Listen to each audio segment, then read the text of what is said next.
अस्सलाम वालेकुम, welcome to episode 17 of Pakistan मेरी पहचान।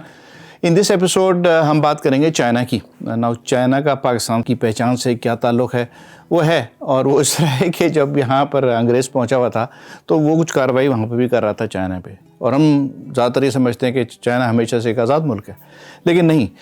हम जाते हैं पीछे टाइम में 1600 समझ लीजिए, और उस टाइम हुकूमत थी वहाँ पे चिंग डायनेस्टी, जो कि मिन डायनेस्टी को टेक ओवर करके आई थी, और उसका दौरान है 250 ईयर्स, यानी कि वो 1600 से शुरू हुई और 1912 में वो ख़त्म हो गई डायनेस्टी। और उसके बाद एक जिनहाई नाम का एक रेवोल्यूशन आया और फिर वो रिपब्लिक ऑफ चाइना कहलाने लगा।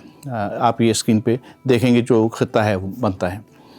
इससे पहले यानी कि चिंग डायनेस्टी के दौरान इसको कहते हैं इम्पीरियल चाइना।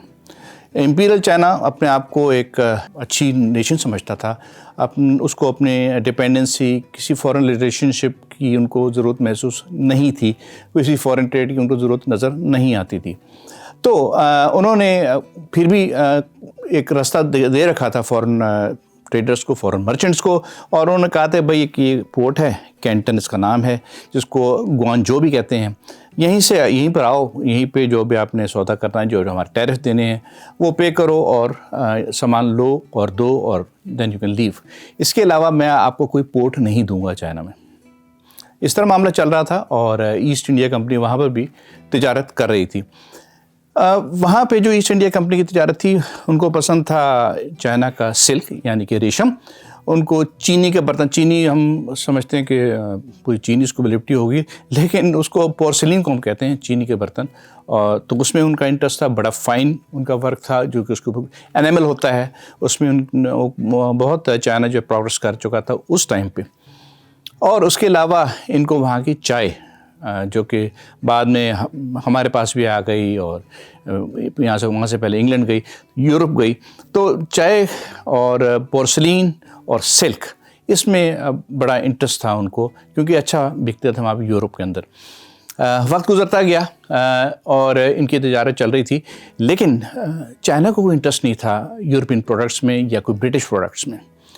तो अब क्या करें, उनका भी ऐसा है कि अगर आपको हमारी प्रोडक्ट यानी कि चाइना का हमारे प्रोडक्ट्स में इंटरेस्ट है, तो आप हमें सिल्वर में यानी कि चांदी की शक्ल में, सिक्कों की शक्ल में, या चांदी बाय वेट आप हमें दे दिया करें।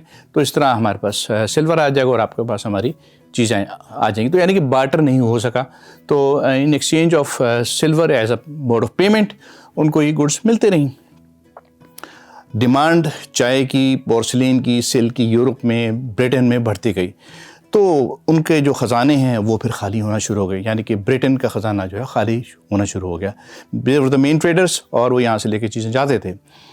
तो इस दौरान जो है ये 1700 का वक्त आ गया। 1700 में एक इंडस्ट्रियल रेवोल्यूशन आया, फर्स्ट इंडस्ट्रियल रेवोल्यूशन, जिसकी वजह से वहाँ यानी कि इंग्लैंड में जो आर्टिफिशियल कॉटन वो है वो बनने लगी, और जो नेचुरल कॉटन थी, जो कि बरसग़ीर या उस वक्त के इंडिया या सब कॉन्टिनेंट में जो थी, उसकी डिमांड कम हो गई, क्योंकि artificial was good enough.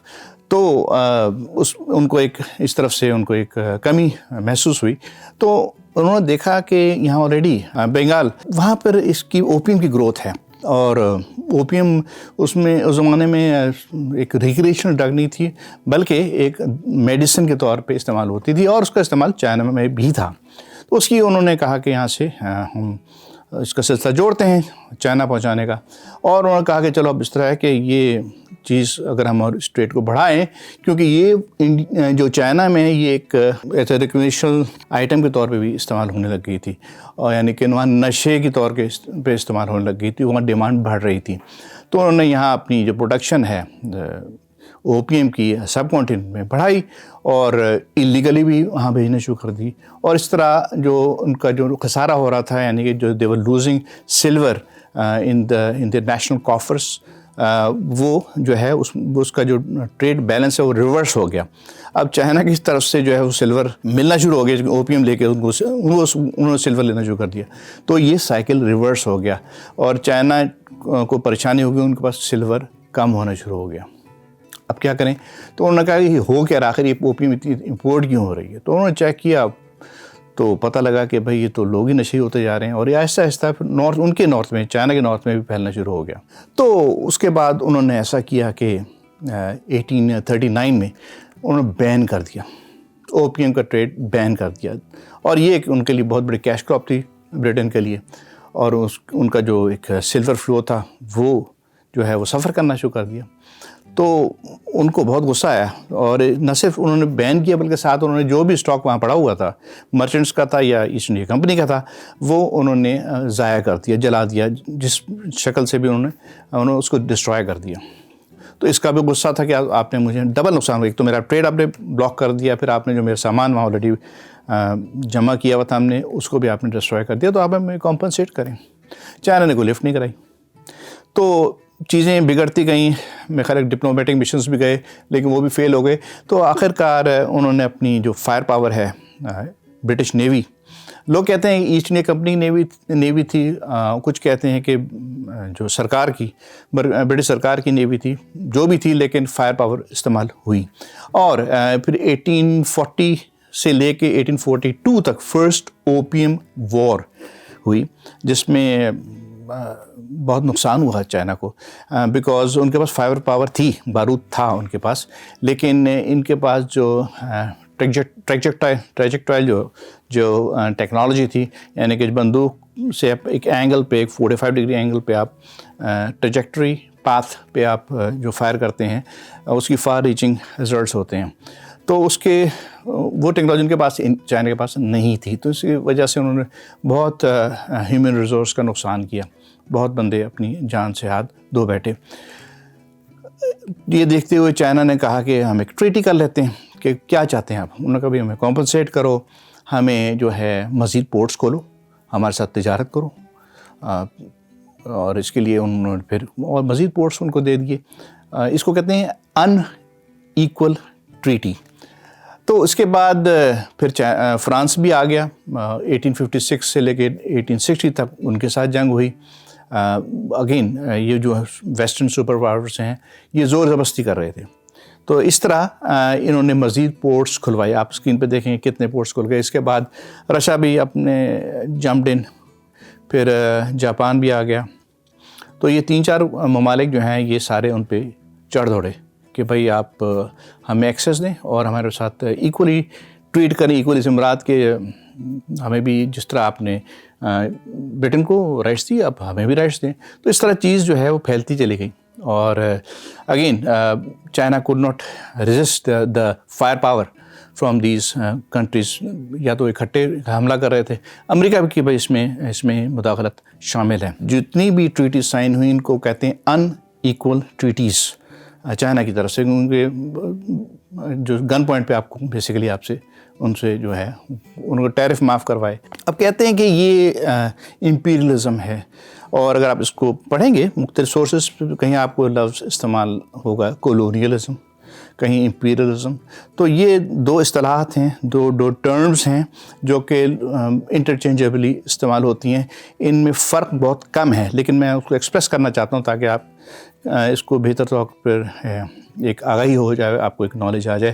Imperialism ہے کسی چیز کو مسلط کرنا، اپنے آپ کو ایک کنٹری ڈپلومیٹیکلی، ملیٹریلی، اکنامکلی یا سوشلی اپنے آپ کو امپوز کرے کسی اور نیشن کے اوپر، تو وہ ایک کہلاتا ہے امپیریلزم۔ اگر وہ کوئی بندہ لا کے بٹھا دے، بندہ مسلط کر کے، جیسے کہ سب کانٹیننٹ کیس میں ہوا، ایک وائس رائے ہو گیا، یا ڈفرینٹ رولرز گورنرز کی شکل میں آتے رہے آن دا اپر ٹاپ آف دا ٹیئر، تو اس کو ہم کہیں گے کولونیلزم۔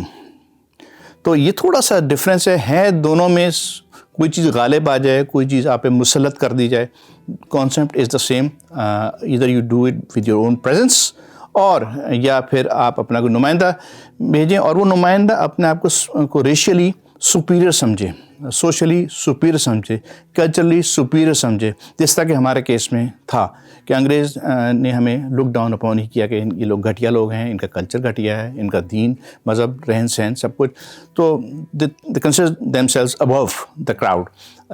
तो इसमें सुपरमेसी का एलिमेंट है कॉलोनियलिज्म, जबकि इम्पीरियलिज्म में एक बेसिकली इनडायरेक्ट प्रेशर है आपके ऊपर कि डिप्लोमेटिकली, जिस तरह मैंने पहले कहा है, इकोनॉमिकली, सोशली, मिलिटरली, तो मतलब आप उसको फतह नहीं करते आप, लेकिन उसमें इनडायरेक्टली कंट्रोल एक्सरसाइज करते हैं। तो चाइना के ऊपर ये हालात रहे, और लेकिन उनको फ़र्क ये हुआ कि उनको कॉलोनाइज़ नहीं किया, उन्होंने वहाँ अपने कोई वाइसरॉय नहीं भेजा, या उनको डिस्टेंटली वहाँ की गवर्नमेंट नहीं चलाई, वहाँ उनकी सोशली उनको डिक्टेट नहीं की चीज़ें।